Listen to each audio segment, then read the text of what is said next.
ডিম ভাঙতে বেরিয়ে এলো সাপের বাচ্চা, আতঙ্ক ছড়ালো এলাকায়। সারা পৃথিবী জুড়ে প্রতিনিয়তই নানান আশ্চর্যজনক ঘটনা ঘটছে, আর এইসব ঘটনার সাক্ষী রয়েছে সাধারণ মানুষ।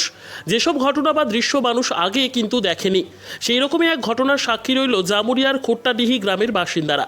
বৃহস্পতিবার জামুরিয়া বিধানসভার ও পাণ্ডবেশ্বর থানার অন্তর্গত খোট্টাডিহি গ্রামে পোলট্রির ডিম ভাঙতেই ডিমের ভেতর থেকে বেরিয়ে এলো সাপের বাচ্চা।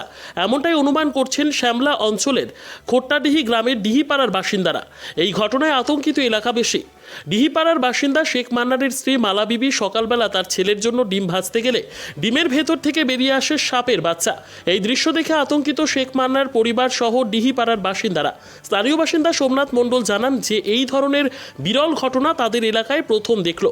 এতে আতঙ্ক ছড়িয়েছে এলাকায়। তিনি জনসাধারণের উদ্দেশ্যে সতর্কবার্তা দেন যে এই ধরনের ঘটনা অন্য কোনো জায়গাতেও ঘটতে পারে, তাই ডিম খাওয়ার আগে একটু দেখে নেবেন, তাছাড়া বড়সড় দুর্ঘটনা ঘটে যেতে পারে। সকালে আমি ভাইতে গেলাম, তো দেখছি ভাঙলাম, তখন বাটিতে ভাঙলাম, তখন দেখছি সাপের ছাটা বেরোলো। কি বলতে এটা? পোলট্রির ডিম। তো কখন ভাঙতে গেলে? এই সকালে 7টার সময়। কোথায় নিয়ে এসেছিলে?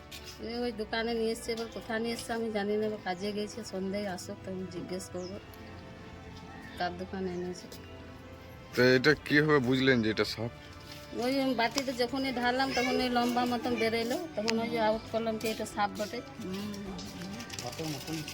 আচ্ছা, এই যে পোলট্রির ডিমে যে সাপ বেরোচ্ছে, কতটা আতঙ্কের মধ্যে রয়েছেন? প্রচুর আতঙ্কের মধ্যে রয়েছে। কতটা ভয় লাগছে? এটা যদি আপনি না দেখতেন, ঢেলে দিতেন?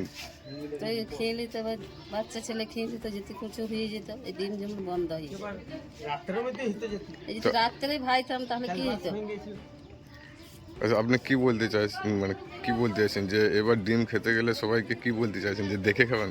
আগে ঢেলে দেখবেন তারপর খাবেন? আগে ঢেলে দেখবেন তারপরে খাবেন। আপনার নাম? মালা দিদি। সকালে আমরা যখন আসি তখন হঠাৎ আমাদের খবর দেয় যে ছেলেটার জন্য আমি রান্না করতে যাচ্ছিলাম, তখন আমি যখন ডিমটা ভাঙি তার মধ্যে সাপ বের হয়। তো এখানে আমরা সবাই খুব আতঙ্কে আছি যে যদি যেটা একটা গরিব মানুষের পুষ্টিকর খাবার পোলট্রির ডিম, তার মধ্যেও যদি এইসব সাপ বা এইসব জিনিস হয়, কীটপতঙ্গ যদি বের হয়, তাহলে মানুষ আর কী নিয়ে খেয়ে বেঁচে রবে। তাই এটা আমরা চাইছি যে সব ফার্ম থেকে ডিমগুলো আসছে যাতে সরকারভাবে ভেরিফাই করে ডিম পাবলিককে দেওয়া হয়, সেটাই আমরা একটু অনুরোধ জানাবো। আমরা খুব এখন আতঙ্কের মধ্যে বাস করছি। আমাদের এখানে যে খোট্টাডি শ্যামলা অঞ্চলে খোট্টাডি গ্রামে আজ যে ঘটনা ঘটেছে, একটা পোলট্রি ডিমের মধ্যে সাপের ছা বেরিয়েছে। এরকম হয়তো আরও ডিমে বেরোতে পারে। তাই আমি পাবলিককে আমাদের অনুরোধ করব, যখন ডিম খাওয়া হবে তখন যাতে ভেঙে দেখে খাওয়া হয়, না হলে মানুষ অসুস্থ হতে পারে।